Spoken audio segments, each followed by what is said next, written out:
Scientific असिस्टंटचा form तर भरलाय, पण सर मला अभ्यास नेमका काय करू हेच कळत नाहीये. चला आजच्या या व्हिडिओमध्ये या सायंटिफिक असिस्टंट कोर्ससाठी आपली अभ्यासाची स्ट्रॅटेजी काय असायला पाहिजे, काय प्लॅनिंग असायला पाहिजे ते व्यवस्थित समजून घेऊया. बघा, सायंटिफिक असिस्टंटसाठी त्यांनी आपल्याला एवढा सिलेबस दिलेला आहे. इन डिटेल आपण पुढे बघणारच आहे. बघा, सायंटिफिक असिस्टंट स्टडी मॅप काय असायला पाहिजे बघा, व्यवस्थित समजून घ्या. या पोस्टसाठी त्यांनी 5 सब्जेक्ट्स आपल्याला या 5 सब्जेक्ट्सवर ते प्रश्न विचारणार आहे. पहिला आहे मराठी. मराठी या विषयासाठी त्यांनी ते आपल्याला 15 प्रश्न विचारणार आहेत 30 मार्कांसाठी, म्हणजे एक प्रश्न 2 मार्कांसाठी. दुसरा विषय इंग्रजीचा आहे, 15 प्रश्न विचारणार आहेत 30 मार्कांसाठी, म्हणजे एक प्रश्न 2 मार्कांसाठी. सेम तिसरा विषय GK सामान्य ज्ञान आणि करंट म्हणजे चालू घडामोडी, याच्यावर 15 प्रश्न ते विचारतील 30 मार्कांसाठी, म्हणजे एक प्रश्न 2 मार्कांसाठी. चौथा विषय आहे बुद्धिमत्तेचा. बरं का, अंकगणित नाहीये, व्यवस्थित समजून घ्या. या ठिकाणी अंकगणित विचारणार नाहीयेत ते, पण बुद्धिमत्तेचे प्रश्न, बुद्धिमत्ता चाचणीचे प्रश्न विचारणार आहेत. 15 प्रश्न असतील 30 मार्कांसाठी, म्हणजे ना एक प्रश्न 2 मार्कांसाठी. आणि 5वा विषय जो आहे, आता हे जे 4 होते याला म्हणतात नॉन टेक्निकल पार्ट. आता 5वा जो आहे ना टेक्निकल, जो आपल्या सोयीचा आहे, कारण आपण BSc केमिस्ट्री झालेला आहोत. 5वा विषय जो आहे इथं केमिस्ट्री आणि फॉरेन्सिक सायन्सवर ते 40 प्रश्न विचारणार आहेत 80 मार्कांसाठी, म्हणजे इथं पण एक प्रश्न 2 मार्कांसाठी आहे. आता बघा बरं का, हे टोटल प्रश्न ते आपल्याला विचारतील 100, बरोबर. टोटल 100 प्रश्न ते विचारतील किती मार्कांसाठी, 200 मार्कांसाठी, म्हणजे एक प्रश्न 2 मार्कांसाठी. आणि वेळ किती देणार आहेत ते, 90 मिनिटं, म्हणजे किती, 1.5 तास. बघा, आपल्याला ते 5 विषयांवर प्रश्न विचारणार आहेत, 90 मिनिटं देणार आहेत, 100 प्रश्न विचारणार आहेत. 5 म्हणजे थोडक्यात हे 5 विषय, 90 मिनिटं, 100 प्रश्न, 200 मार्क. पण एक बेस्ट काय आहे का, ते कोणत्याही प्रश्नासाठी, कोणत्याही विषयासाठी, सरळ सेवेसाठी आपल्याला माहिती आहे की निगेटिव्ह मार्किंग सिस्टीम नाहीये. म्हणजे या 90 मिनिटाच्या शेवटपर्यंत आपल्याला 100 क्लिक झालेच पाहिजे, म्हणजे 100 क्लिक मारूनच बाहेर यायचं. कॉम्प्युटर बेस्ड आपल्याला माहिती आहे, एक्झाम कॉम्प्युटर बेस्ड आहे, त्याच्यामुळे 100 क्लिक झालेच पाहिजे. आता स्ट्रॅटेजी काय असायला पाहिजे सांगतो.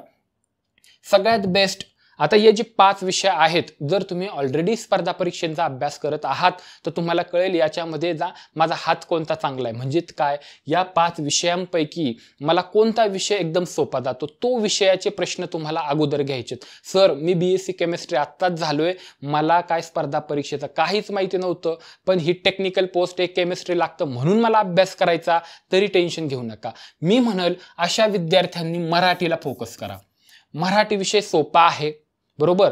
आणि खूप सारे जसं कंबाईनसाठी, राज्यसेवेसाठी जे मराठी आहे एवढं डिटेल आपल्याला विचारत नाहीत, नॉर्मल क्वेश्चन विचारतात. म्हणून आपण काय करणार, जेव्हा परीक्षाच्या हॉलमध्ये जाणार तेव्हा आपल्याला 90 मिनिटं दिलेले असतील, 100 प्रश्न असतील, मी शोधल, बरोबर. तिथं टॅब असतात वेगवेगळ्या, त्याच्यामध्ये मी बरोबर मराठीवर क्लिक करल, मराठीचे 15 प्रश्न अगोदर सोडवल. पण मराठीला मी कमी वेळ देईल का, कारण जर मराठीला आपण एका प्रश्नासाठी 15 सेकंदात जर सोडवू शकलो तर उरलेला वेळ आपल्याला बुद्धिमत्तेला देता येईल, केमिस्ट्रीला देता येईल, बरोबर आहे. म्हणून मराठी आपण ना मराठीमध्ये चांगला हातखंडा मिळवायचा. मराठीचा प्रश्न आला की सोडलाच पाहिजे, 15 सेकंदात सोडवायचा. इथं 15 पैकी 14-13 प्रश्न बरोबर आले तर आपण चांगल्या मेरिटमध्ये असतो. कळलं तुम्हाला. म्हणून ज्या विद्यार्थ्यांनी स्पर्धा परीक्षेचा कधी अभ्यासच नव्हता केला त्यांनी अगोदर मराठी अभ्यास मराठीचा हा जो विषय आहे तो आपण पहिला समजून घ्यायला प्रयत्न करा. मराठी व्यवस्थित समजून घ्या, चांगले मार्क्स मिळवा. मग काय होतं इथं, जर तुम्ही मराठीवर तर एक्सपर्ट झालात, मराठीचे प्रश्न तुम्हाला सोडवायला चांगले जमायला लागले, भरपूर प्रॅक्टिस केली, एक्झाम हॉलमध्ये जेव्हा तुम्ही मराठी विषय अगोदर घ्याल तेव्हा तुम्हाला काय होईल, कॉन्फिडन्स बिल्ड होईल. कॉन्फिडन्स आला की जे इंग्रजी वगैरे बाकीचे क्वेश्चन्स आहेत ते इझिली सुटतात. जनरली मुलांचं काय होतं की एक्झाम हॉलमध्ये जर पहिले 2-4 क्वेश्चन टफ भेटले का ते वीक, म्हणजे कॉन्फिडन्स लॉस करून टाकतात. एकदा कॉन्फिडन्स तुमचा लूज झाला की मग मात्र ना तुमचे सोपे क्वेश्चन सिली मिस्टेक होऊन चुकून जातात आणि तुम्ही स्पर्धेच्या बाहेर डायरेक्ट आउट होता. म्हणून काय करायचं, सुरुवातीचे 15 मिनिटं तुम्ही असं म्हणायचं का हे ना डेंजर झोन आहेत. म्हणजे काय, पहिल्या 15 मिनिटांमध्ये तुम्ही कॉन्फिडन्स एकदम बिल्ड झाला पाहिजे. असं वाटलं पाहिजे कोणी येऊ द्या, आपण कोणताही विषय येऊ द्या सोडवणारच. कळलं तुम्हाला? म्हणून आपण मराठीला फोकस करूया आणि मराठीचे तुम्ही काय करा, पहिला जर तुम्ही बाकीचे तुमचा चांगला असेल तर तुम्ही घ्याच, पण जर पहिला तुम्ही मराठी घेतला, चांगले मार्क्स मिळवले, तुम्हाला लगेच कळतं पहिल्या 2-5 मिनिटात का एकदमच सोपं आहे, आता काही नाही, आपल्याला कॉन्फिडन्स क्रिएट झाला, लगेच कळतं आपल्याला. आणि मग तुम्ही बाकीचे सगळे सॉल्व तर आपल्याला सगळे करायचे, 100 क्लिक तर करायचेच. पण आता बघा, मग आता आपण प्रत्येक विषयाला नेमकं काय वाचायचं काय नाही वाचायचं ते पण समजून घेऊया. बघा, पहिला विषय कोणता आहे? मराठी आहे. बघा, मराठी या विषयावर ते 15 प्रश्न विचारणार आहेत आणि 30 मार्कांसाठी ते आहे. म्हणजे एका प्रश्नाला 2 मार्क आहे. तर याची स्ट्रॅटेजी काय असायला पाहिजे, प्लॅनिंग काय असायला पाहिजे, बघा इन डिटेल मी तुम्हाला सांगणार आहे. पहिलं म्हणजे ते काय विचारतील या 15 मार्कांसाठी, तर ते मराठीचं व्याकरण विचारणार आहे, सोपी वाक्यरचनेवर काही प्रश्न असतील आणि शब्दसंग्रह म्हणजे मराठीचं व्होकॅब्युलरी जे आहे ते विचारतील. आता बघा बरं का, ही जी एक्झाम आहे ती TCS आपल्याला माहिती आहे, सरळ सेवा TCS किंवा IBPS सध्या घेतोय. तर यांच्यामध्ये ना आत्तापर्यंत ज्या एक्झाम त्यांनी घेतल्या, तर आपल्याला एक स्ट्रॅटेजी त्यांची चांगली कळलेली आहे की ती व्याकरणावर 5-6 क्वेश्चन विचारतील 15 पैकी, आणि शब्दसंग्रह पण त्याच्यावर, म्हणजे समानार्थी शब्द, विरुद्धार्थी शब्द, कोणत्या प्राण्यांचे काय आवाज असतात, किंवा मग अलंकारिक शब्द काय आहेत, वाक्प्रचार काय आहेत, म्हणी काय आहेत, हे सगळं आपल्याला यायला पाहिजे. याच्यासाठी 15 मार्क आहेत, 15 प्रश्न आहेत, 30 मार्क आहेत. याच्यासाठी मी सर काय करू, एकदम सोपं आहे, कमी वेळेमध्ये, आपल्याला ना खूप सारा वेळ याला द्यायचा नाहीये. बघा काय करायचं, पहिलं TCS IBPS PYQ म्हणजे प्रिव्हियस इयर क्वेश्चन वर्गीकरण आणि विश्लेषण असलेलं कोणतंही एक मार्केटमधलं तुम्हाला पुस्तक घ्यायचं. काही नाही, बुक शॉपमध्ये जा, एखाद्या शॉपवर गेला तुम्ही तर तिथं त्यांना विचारा की जे TCS IBPSने प्रिव्हियस इयर क्वेश्चन्स असतील, म्हणजे आता TCS IBPSने तलाठीची एक्झाम घेतली, TCSने म्हाडाची घेतली, WRDची घेतली, ITIची घेतली, वनसेवेची घेतली. तर काय आहे, जे मार्केटमध्ये असं पुस्तक आपल्याला निवडायचं सरळ सेवेसाठी, का हे जे एवढ्या ज्या एक्झाम्स होत्या याच्यापैकी बऱ्यापैकी एक्झाम्स आहेत, तर या ज्या एक्झाम्स होत्या तर त्या काय झाल्या, त्या वेगवेगळ्या शिफ्टमध्ये घेतल्या होत्या. सकाळी एक शिफ्ट, दुपारी एक शिफ्ट, म्हणजे भरपूर साऱ्या क्वेश्चन पेपर आपल्याला भेटलेले आहेत. मग ह्या लेखकांनी काय केलं की यांच्यामध्ये समजा तलाठीच्या खूप साऱ्या शिफ्ट होत्या, वनसेवेच्या होत्या, म्हाडाच्या होत्या, त्याच्यामध्ये जेवढं मराठीवर प्रश्न विचारले होते त्यांनी काय केलं, वर्गीकरण केलं मराठी आणि कोणत्या कोणत्या एक्झाममध्ये कोणते कोणते मराठीचे प्रश्न विचारले, ते विश्लेषण पण केलं, त्याचं उत्तर काय, आन्सर कीमध्ये काय आलं होतं, त्याचे काय म्हणजे ते उत्तर ते बरोबर का आहे असं विश्लेषण पण केलं. तुम्ही काय करणार, एखाद्या दुकानामध्ये जा, बुक शॉपवर जा आणि त्यांना म्हणा TCS IBPS PYQ वर्गीकरण विश्लेषण असलेले पुस्तक दाखवा. तुम्हाला जेवढ्या एक्झामचे जे PYQs असतील, प्रिव्हियस इयर क्वेश्चन्स असतील, जे आता ऑलरेडी विचारले आहेत, तर ते सगळे तुम्ही काय करा, ते बुक तुम्ही घ्या. त्या बुकमध्ये मराठी असेल, इंग्रजीचं सेपरेट एक त्यांनी दिलेलं असेल, त्यानंतर सामान्य ज्ञान असेल, अंकगणित, बुद्धिमत्ता असं सेपरेट आउट केलेलं असतं बरं का, सेपरेट तसं एक बुक तुम्हाला घ्यायचं. त्या बुकमधून तुम्ही काय करणार, मराठीसाठी समजा तलाठी या परीक्षेला मराठीवर काय काय क्वेश्चन विचारले व्यवस्थित वाचून घ्यायचे. त्यानंतर आणखी जेवढे एक्झाम झालेले आहेत तेवढे तुम्हाला प्रश्न अवेलेबल होतील. TCS IBPS पॅटर्न तुम्हाला कळेल, तुम्हाला काय कळेल, TCS कशा प्रकारचे प्रश्न विचारतात. म्हणजे आता तुम्हाला सांगू का, तलाठीची 2-4 महिने एक्झाम चालली समजा, त्याच्या भरपूर शिफ्ट झाल्या, मग त्या शिफ्टमध्ये मराठीचे किती प्रश्न आलेत तेवढे जरी केले तरी पुष्कळ आहे. खूप सारा असा पसारा घेऊन बसू नका. कळलं, एकच पुस्तक आपल्याला कळलंय की मला मार्केटमधून एक पुस्तक घ्यायचंय ज्याच्यामध्ये TCS IBPSने आतापर्यंत ज्या परीक्षा घेतल्या त्याच्यात काय मराठी विचारलं होतं त्याचं वर्गीकरण करून विश्लेषण केलेलं एक पुस्तक मी विकत घेतलंय. ते घेतल्यानंतर त्याच्यातून सगळे मराठीचे प्रश्न मी करणार आहे. एवढं कळलं तुम्हाला. चला पुढं, याच्यामध्ये तुमचा ना 80 ते 90% सिलेबस ऑटोमॅटिक कव्हर होईल. जर समजा सर या व्यतिरिक्त काय करू, माझ्याकडे वेळ आहे, तर मी म्हणल तुम्ही त्याच बुक शॉपमधून मोरा वाळंबे मराठीसाठी पुस्तक विकत घ्या. याच्यामध्ये मोरा वाळंबे सरांचं व्याकरण आणि शब्दसंग्रह असे 2 सेपरेट म्हणजे एकत्रच ते पुस्तक भेटतात, 2ही करू शकता. पण काय करा, जे मुलं राज्यसेवेला आहेत, कंबाईन MPSC कंबाईन एक्झाम देतात त्यांच्यासाठी पण हा सब्जेक्ट आहे आणि त्यांना ना त्यांची जी लेवल आहे ना परीक्षेची ती खूप हाय, तिथं हाय लेवलचे क्वेश्चन्स मराठीवर विचारले जातात. आपण सरळ सेवेला एकदम लो लेवलचे क्वेश्चन्स आहेत, सरळ आहेत. तुमचं याच्यामध्ये बऱ्यापैकी कव्हर होऊन जाईल. जर तुम्हाला वाटलं की मला आणखी खूप वाचायचंय तर मात्र तुम्ही मोरा वाळंबे वाचा, पण खूप 7-8 दिवसात वाचा. तुम्ही एकदम इन डिटेल वाचत बसू नका. तुम्हाला काय राज्यसेवा करून डेप्टी कलेक्टर व्हायचं नाहीये सध्या, किंवा कंबाईन करून PSI STI वगैरे तिकडे जायचं नाही. आपण सायंटिफिक असिस्टंटसाठी देतोय. पेमेंट पण चांगलं आहे ना, STI लेव्हलच्या पुढे त्याच्या आसपास पेमेंट जातंय, थोडंसं जास्त आहे. म्हणून काय करायचंय, त्या लेव्हलनी इकडे कंबाईनची एक्झाम देण्यापेक्षा आपल्याला चान्स आलाय ना, म्हणून तुम्ही हे पुस्तक वाचा, व्यवस्थित वाचा. हे पुस्तक मी म्हणाल गरज असेल तर वाचा, नाहीतर नाही वाचलं तरी चालेल. आणि तिसरं काय करा, आपल्या YouTube चॅनलवर मी मराठी विषयाचे भरपूर सारे, मी काय करणार आहे बघा, मराठी हा विषय घेऊन भरपूर सारे प्रॅक्टिस क्वेश्चन्स पण घेणार आहे. जे IBPS TCSने ऑलरेडी तुम्ही जे वाचणार आहे ते, मला जे महत्त्वाचे क्वेश्चन्स वाटतात असेंचे भरपूर सारे सेशन्स मी घेणार आहे. मी भरपूर सारे प्रॅक्टिस टेस्ट तिथं आपण रन करणार आहे. एक व्हिडिओ, एक प्रॅक्टिस टेस्ट, 15 क्वेश्चन मराठीचे, तेच उत्तर का आलं, हे का नाही, हे सगळं इन डिटेल विश्लेषण आपण करणारच आहे. ते व्हिडिओ असतील. प्लस हे जे मोरा वाळंबे सरांचं पुस्तक आहे ते मी स्वतः इथं तुम्हाला शिकवणार पण आहे. म्हणजे कमी वेळेमध्ये आपण जे महत्त्वाचं आहे ते मी इथं घेणार पण आहे. म्हणजे तुम्हाला सांगू का, तुम्ही हे जर पुस्तक आणलं, कोणतं रे हे पुस्तक, IBPS TCSचं वर्गीकरण, हे पुस्तक आणलं, मराठीचे प्रश्न वाचले आणि आपले सगळे मराठीवरचे जेवढे व्हिडिओज असतील मराठी विषयाचे आपल्या चॅनलवर एवढे केले ना, मी तुम्हाला गॅरंटी देतो 14-15 प्रश्न तुमचे ॲक्युरेट येतीलच. डन. मराठी विषय व्यवस्थित करून ठेवा. जर तुम्हाला असं वाटेल, एक 7-8 दिवसातच तुम्हाला वाटेल का अरे मला मराठी फार छान जमतंय, आता काही प्रश्न येऊ द्या, काही टाका, कापूनच टाकतो, असं जर वाटलं ना तुम्हाला, तुम्ही मराठी पाहिला घ्या. डन. चला, मराठी विषयात आपल्याला इन डिटेल कळलं. चला, इंग्रजीसाठी काय करायचं, इंग्लिश बघा. आपल्याला एक बेस्ट पॉईंट इथं काय होतो का, आपण सायन्स बॅकग्राऊंडचे असल्यामुळं बरंचसं सायन्समध्ये लिहितो. सर पुढे शिकवतात, आम्ही शिकवत असताना तुम्ही बरोबर इंग्लिशमध्येच नोट्स देतो, डेफिनिशन पण इंग्लिशमध्येच सांगतो की नाही. त्यामुळं काय होतं, तुमच्या ऑटोमॅटिक स्पेलिंग व्यवस्थित असतात. स्पेलिंग चुका तुमच्यात होतच नाही, त्याचा बेनिफिट इथं होणार आहे बरं का. इंग्रजी या विषयाचे ते 15 प्रश्न विचारणार आहेत आपल्याला 30 मार्कांसाठी. म्हणजे एक प्रश्न 2 मार्कांना. काय विचारतील ते, इंग्लिश ग्रामर, स्पेलिंग विचारतील, करेक्ट सेंटेन्स कोणता आहे ते विचारतील, आणि व्होकॅब्युलरी विचारतील. हे दोघं फार महत्त्वाचे बरं का, ग्रामर आणि व्होकॅब्युलरी. याच्यावर 100% प्रश्न असतातच. 15 पैकी 11च्या आसपास इथं 2 याच्यावर प्रश्न पण तुम्हाला सापडतील. याच्यासाठी स्ट्रॅटेजी काय सर, प्लॅनिंग काय, बघूया. आता तुम्हाला मी सांगितलं मराठीसाठी तुम्ही एक बुक आणलेलं होतं, कोणतं, TCS IBPSचं. हे जे एक्झाम झाल्या होत्या याच्यामध्ये कोणतं मराठीचे प्रश्न आहेत ते तुम्ही वाचले का, तुम्ही मग काय करणार, इंग्लिशचे प्रश्न वाचायला सुरुवात करणार. एकदा इंग्लिशचे सुरू केले की समजा तुमच्या पुस्तकात तलाठीच्या वेगवेगळ्या शिफ्टला काय काय इंग्लिश प्रश्न आले होते ते सगळे वर्गीकरण केलेलं असेल, ते त्यांनी उत्तर काय आले होते काय ते सगळे विश्लेषण पण केले असेल, तेवढं तुम्ही करायचं. ते झाल्यानंतर आपण काय करणार आहे बघा, ते झाल्यानंतर तुम्ही काय करा की आपल्या चॅनलवर मी इंग्रजी विषयाचे पुन्हा प्रॅक्टिस टेस्ट भरपूर घेणार आहेत.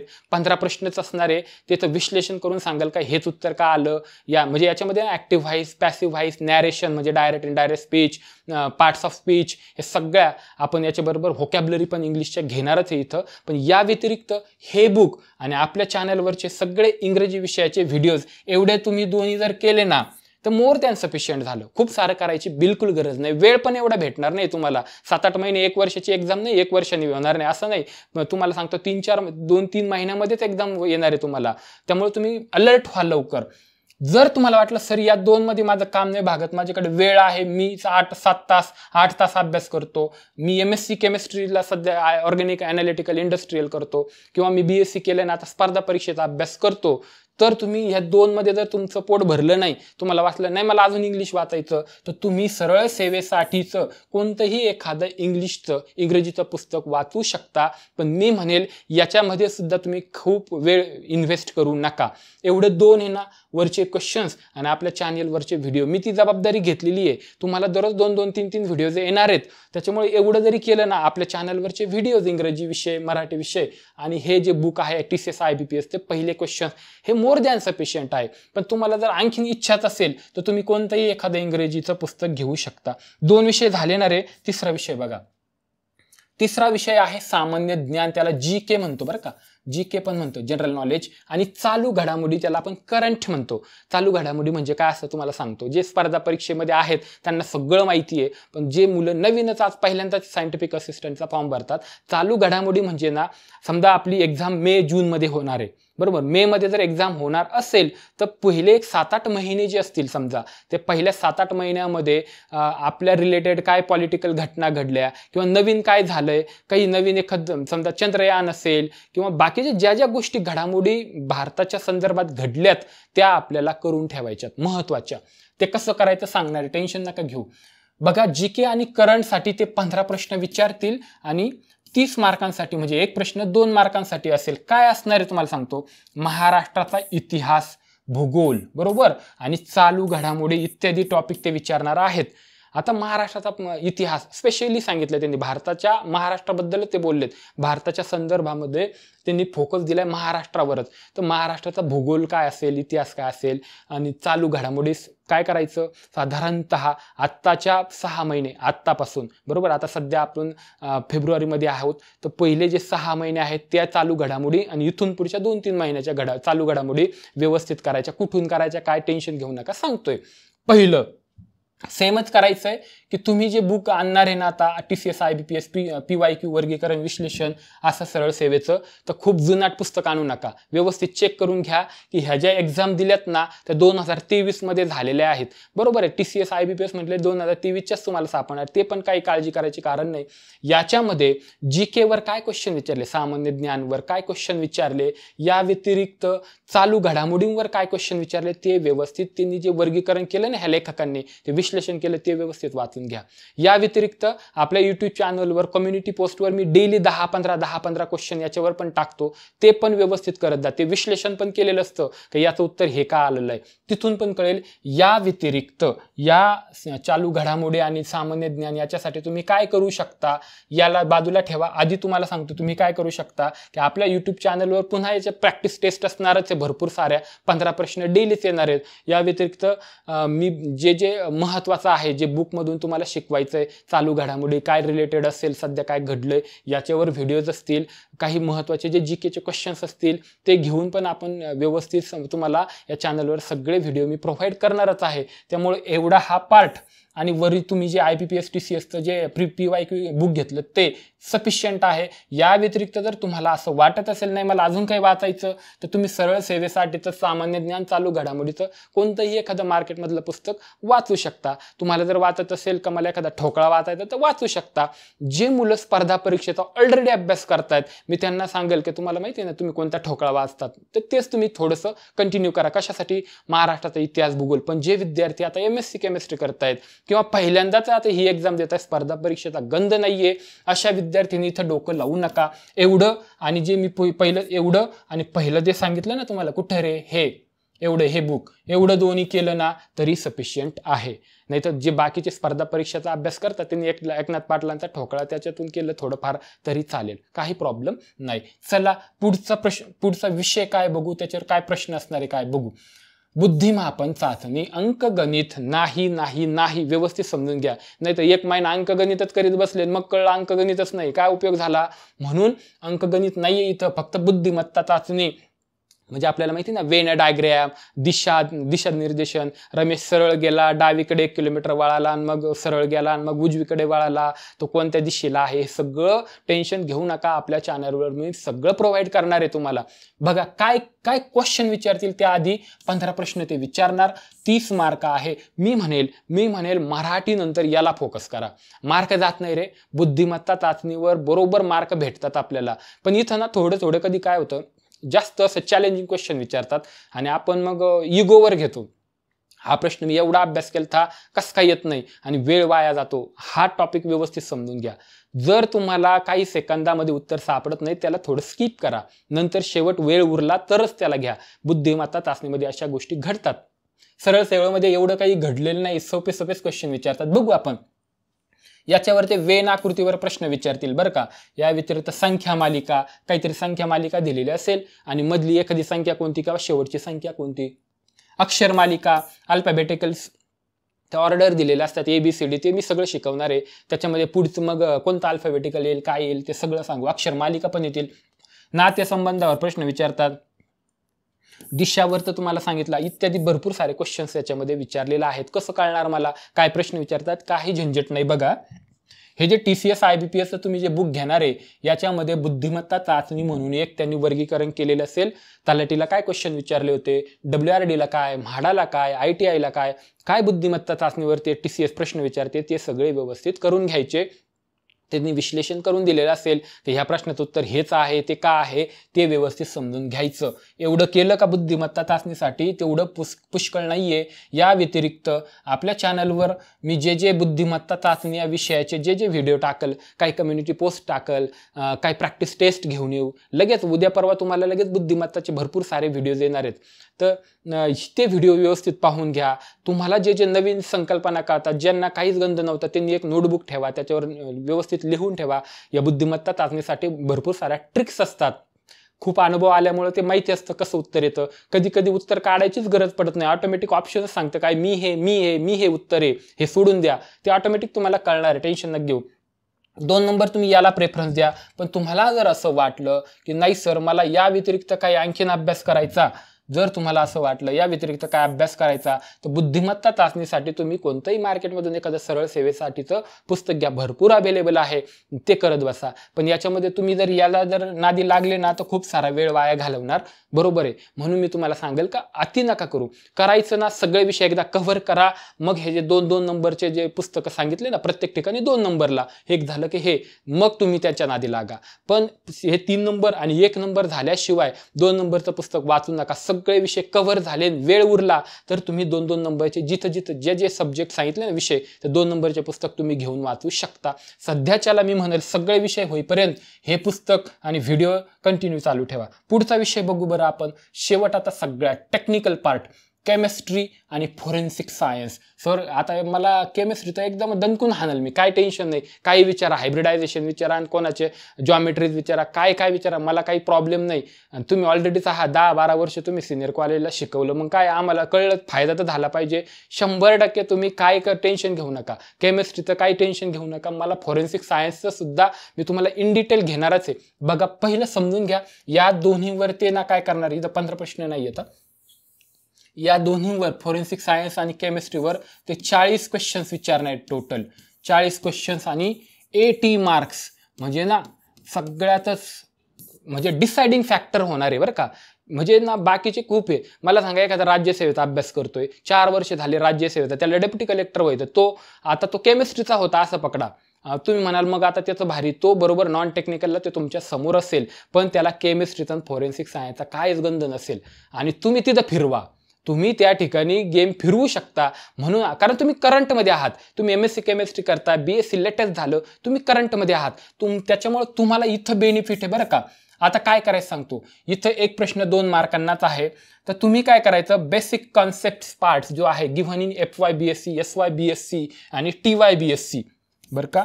तुम्हाला जे ग्रॅज्युएशनचे जे first year, second year, third इयरला जे विषय होते ना केमिस्ट्रीचे, सगळे नाही तर इंडस्ट्रियल केमिस्ट्री करत बसतात, पॉलिमर केमिस्ट्रीज करत बसतात, नाही तर एन्व्हायरमेंटल केमिस्ट्री, एवढं नाही. ऑर्गॅनिक, इनऑर्गॅनिक आणि फिजिकल. मी ऑर्डर पण सांगतो तुम्हाला, ऑर्गॅनिक आधी घेतला, नंतर इनऑर्गॅनिक, नंतर फिजिकल घेतलं. कारण मला चांगलं माहिती आहे तुम्ही फिजिकल काय घेऊ शकत नाही. तुम्ही फिजिकल आधी घेतलं का गायब होणार आहे, तुम्ही म्हणता मला व्हायचंच नाही. म्हणून ऑर्गॅनिक, इनऑर्गॅनिक आणि फिजिकल आधी 2 हे व्यवस्थित करा. काय करायचं सांगतो. हायब्रिडायझेशन, पेरियोडिक ट्रेंड, एलिमेंट्स, बरोबर, ॲटॉमिक नंबर्स, याच्या related physical properties, chemical properties अशा रिलेटेड, किंवा ॲलोट्रॉप्स, ह्या सगळ्या गोष्टी मी तुम्हाला शिकवणार आहे. हे टॉपिक करायचे. नाही तर बसले फेवर्सकी रिअरेंजमेंट करत, हॉफमन रिअरेंजमेंट करत, त्याचं मेकॅनिझम काय, एवढ्या झंझटी करायच्या नाही. नाही तर फोटोकेमिकल रिॲक्शन, सायक्लो ॲडिशन रिॲक्शन, एवढं डिटेल नाही करायचं बरं का. हे काय केमिस्ट्रीचं नाही, नेट सेट गेटचे पेपर नाही देते तुम्ही स्पर्धा परीक्षेचा पेपर देताय. म्हणून काय करायचं सांगतो. FY, SY आणि TY BSc ला जे पुस्तक होते ऑर्गॅनिक, इनऑर्गॅनिक, फिजिकल, ते एक अगोदर FY BSc घ्या. मग आता ऑर्गॅनिक, इनऑर्गॅनिकचं समजा तुम्ही पुस्तक घेतलं, आता काही युनिव्हर्सिटीमध्ये एकत्रच दिलेलं आहे ऑर्गॅनिक, इनऑर्गॅनिक. काय करायचं, त्याच्यामध्ये काय हायब्रिडायझेशनचे टाईप्स असतात, एखादा मॉलिक्यूल दिलेला असेल तर त्याच्यामध्ये सेंट्रल ॲटम कोणता, हायब्रिडायझेशन कोणतं, त्याच्यात बॉन्ड अँगल कोणता, ह्या गोष्टी ओव्हरऑल तुम्ही करून ठेवायच्या. या व्यतिरिक्त केमिस्ट्रीमध्ये इन डिटेल ते जाणार नाहीत. नाही तर मग हॉफमन रिअरेंजमेंट घेतली, मग त्याच्यामध्ये रिॲक्टंट काय होता, मग ते रिएजंट काय वापरले, मग कोणतं मेकॅनिझम झालं, नाही तर पिनॉकॉल रिअरेंजमेंटच करत बसले, मग शेजारी OH ग्रुप आले, मग तो काय चेंज झालं, मग कोणतं एवढं डिटेल काय ते इथं विचारणार नाही. तुम्ही केमिस्ट्रीची स्पेशल एक्झाम नाही देते, तुम्ही सायंटिफिक असिस्टंट पोस्ट स्पर्धा परीक्षेची एक्झाम देता. कळलं का? केमिस्ट्री काय करायचं, FY SY TY चे बुक घ्या, ऑर्गॅनिक इनऑर्गॅनिक फिजिकल, याच्यापेक्षा वेगळं काही करायचं नाही. याच्यामध्ये पण इन डिटेल जायचं नाही, ओव्हरऑल वाचून घ्या फक्त. आणि मी सांगतो ना तुम्हाला काय करायचं पुढं. हे कळलं का? एवढं केलं का तुम्ही? पुढं काय करायचं तुम्हाला ना, आणखी एक करायचं, हे नक्की करायचं. कोणतेही एक काय करायचं, तुम्ही मार्केटमध्ये जेव्हा जाल पुस्तक घ्यायला, तेव्हा जे वरचं पुस्तक घेणार आहे तुम्ही TCS IBPSचं, तेव्हा basics of forensic science book असं म्हणून एक पुस्तक भेटतं. बेसिक्स ऑफ फॉरेन्सिक सायन्स छोटं पुस्तक आहे, तेवढं एकच बुक घ्या, जादा डोकं तिथे लावू नका. कळलं? तेवढं एक बुक आणि आपले FY SY TY BSCचे ऑर्गॅनिक इनऑर्गॅनिक आणि फिजिकल केमिस्ट्रीचे पुस्तकं एवढे द्या. तुम्हाला 30च्या पुढं मार्क्स, 30च्या पुढं क्वेश्चन्स बरोबर येतील तुमचे. मग इथंच तुम्ही गेम चेंज करणार आहे. एवढे 2च करायचे बरं का. या व्यतिरिक्त तुम्हाला काय करायचं सांगतो का, आपल्या यूट्यूब चॅनलवर मी स्वतः, आता मी तुम्हाला माहिती 10-12 वर्ष झाले मी केमिस्ट्री शिकवतोय, त्याच्यामुळं जे महत्त्वाचे टॉपिक आहे, अगदी मी काही MSCचे मास्टर ऑफ सायन्स, आपण MSCचे जे महत्त्वाचे टॉपिक आहेत, जे मला वाटतात की महत्त्वाचे आहेत, ते मी इथं घेणार पण आहे. BSCचे तर घेणारच आहे. तुम्हाला माहिती आहे का, काही ते नीटसाठी जे काही क्वेश्चन बुक्स आहेत, त्याच्यात पण खूप छान आहे. ते सगळं आपण इथं घेणार आहे. टेन्शन नका घेऊ तुम्ही. आपल्या यूट्यूब चॅनलवर केमिस्ट्री आणि फॉरेन्सिक सायन्सवर जेवढे व्हिडिओ दिसतील, जेवढे व्हिडिओ एक्झामपर्यंत पडतील, तेवढे व्यवस्थित पाहून घ्या. एक नोटबुक असावी, त्या याच्यावर व्यवस्थित लिहून ठेवा. डन. आता तुम्हाला तुम्ही काय केलंय, टोटल 100 प्रश्नांचा तुम्हाला आढावा मी दिलेला आहे. 100 प्रश्नांसाठी काय काय केलं पाहिजे, कोणते बुक वाचायचे. डन. 100 क्लिक मारायचे बरं का. 90व्या मिनिटाला तुमचे 100 क्लिक झालेलेच असले पाहिजे. शेवट मग रामकृष्ण हरी म्हणून मारा, पण 100 क्लिक झाल्याशिवाय बाहेर येऊ नका. तरच तुम्ही, नाही तर तुम्ही मग भरपूर अभ्यास केला आणि शेवटच्या 20 क्लिक मारायलाच जमलं नाही, ते बंद झालं, असं झालं का तुम्ही ऑलरेडी मागं आलेला असता. 100 क्लिक झाल्याच पाहिजे. अशा पद्धतीने तुम्हाला मी स्ट्रॅटेजी सांगितली. लवकरच वेगवेगळे व्हिडिओज येणार आहेत. लेक्चर आवडला असेल तर लाईक, शेअर, सबस्क्राईब नक्की करा. त्यामुळं काय होतं, मला मोटिवेशन भेटतं आणि तुम्हाला जास्त व्हिडिओज भेटतील. Thank you so much. Jai Hind.